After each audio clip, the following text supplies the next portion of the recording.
Good morning, everybody.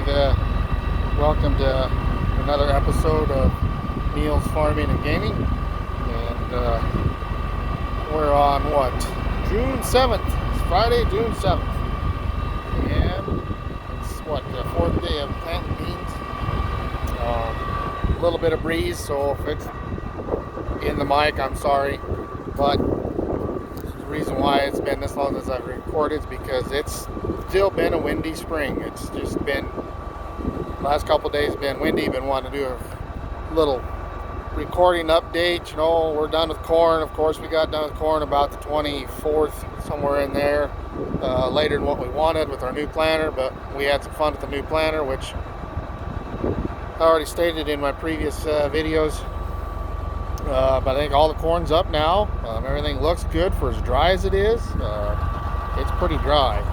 These, matter of fact, if we don't get a rain, we're gonna have to irrigate these beans up because it's dry. And we're getting a little long and better at this year. We got it's a 15-inch planter. You can change it over to 30s, but it's a split row planter, one of the very first ones. I did a recording last year on it. It's a 1780. We didn't pay much for it. It's new and old. We have a brown box for monitor, which we finally got with that working this year. Last year we didn't have that working because we didn't have the right speed, but still got chain drive boxes with vacuum meters. The Oak Girl's working okay this year now that I kind of understand it a little better. I don't like these damn boxes still. I still much rather have a center fill. And as far as beans this year, these ones here are, what are these? I did save the deal. Let's see what they were. They are White Pearl is the variety of these. They're Northerns. We already planted one, a little bit of another variety, 215s, the other variety we planted. Only planting Northerns this year, no Pintos. Earlier we weren't going to plant any beans, but some rain clouds, kind of supposed to be a chance of rain tonight. We need it, like I was talking about as far as moisture. We incorporate Eptam Sonalan in front. It's a bean chemical and you have to incorporate it.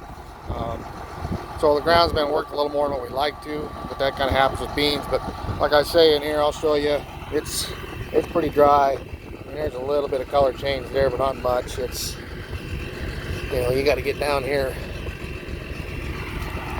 get 3-4 inches, and we plant our beans about 2.5 inches, 2 inches, somewhere in there, kind of cloddy, soft, dry. We need rain. And I got demoted back down in the old 8420. I hate that tractor, but anyway, I like my 8370R. I told Jeff the other day, I said, nothing like going from a Cadillac to a fucking Studebaker. In its day, that was a good tractor, but it's been rode hard, put away wet way too many times. It's got 9,500 hours on it, and it's just tired. And we got some people that work here that don't give a shit about the interior, so they don't take care of things, and it makes it even worse. I'm one of them. I keep my interiors clean. I got to be in that thing for 14 hours a day, 15, 16 hours a day. I want it clean. I don't live in a shithole. I don't want to have to sit in a shithole when I work. But anyway, I suppose we ought to get back to planting here.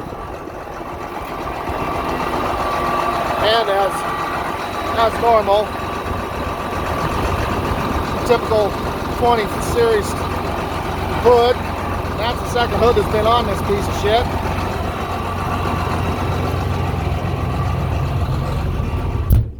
The piss poor design on hoods on these 8020 series tractors. Well, let's see. Just as well get her going here. My vacuum going. That's a little better. And off we go.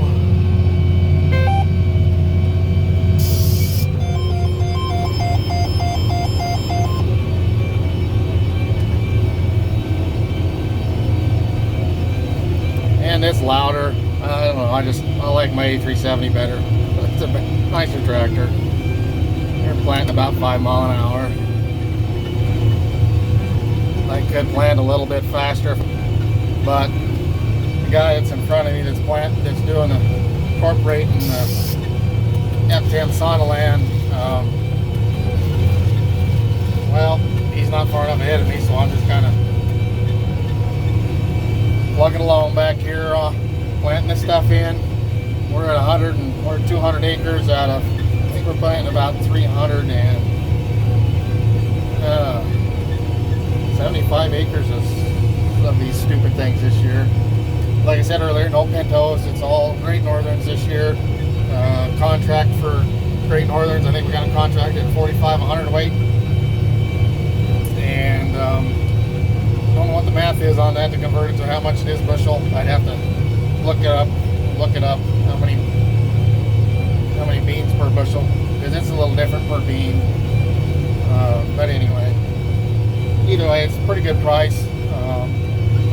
And when I talk about literally helping feed the world around here, western Nebraska, we do that between raising pintos and edible beans, period. But and I didn't realize it until here a while back. My boss was telling me, I think I mentioned this last year too, but I don't remember for sure.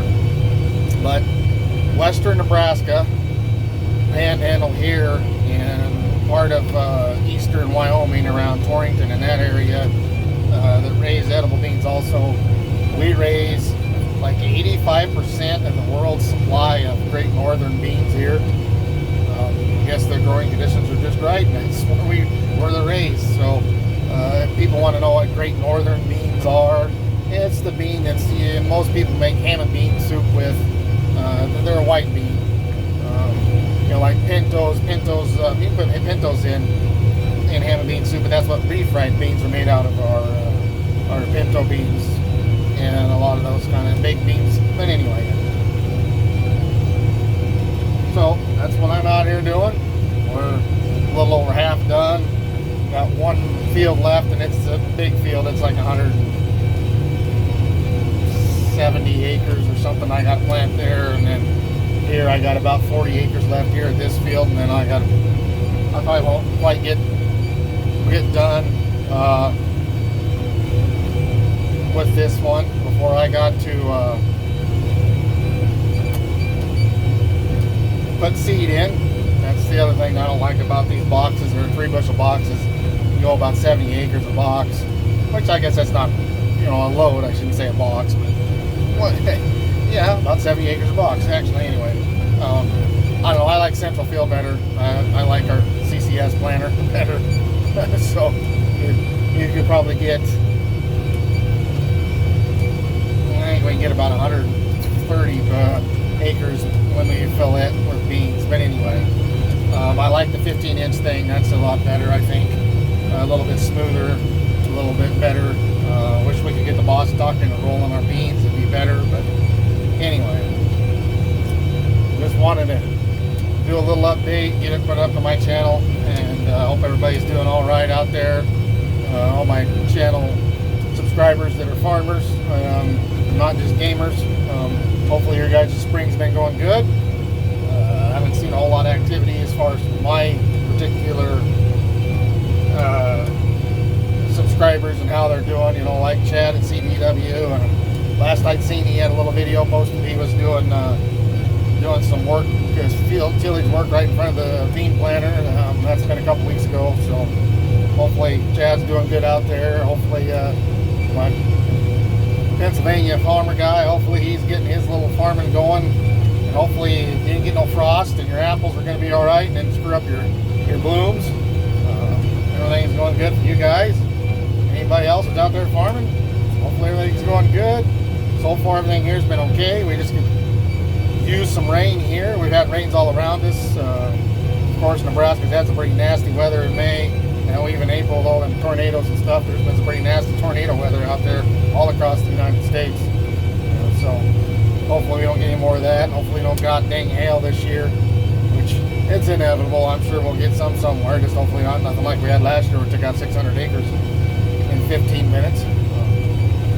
So anyhow, with that, I suppose we'll flip side, I hope everybody's doing good. And remember, keep rubber side down.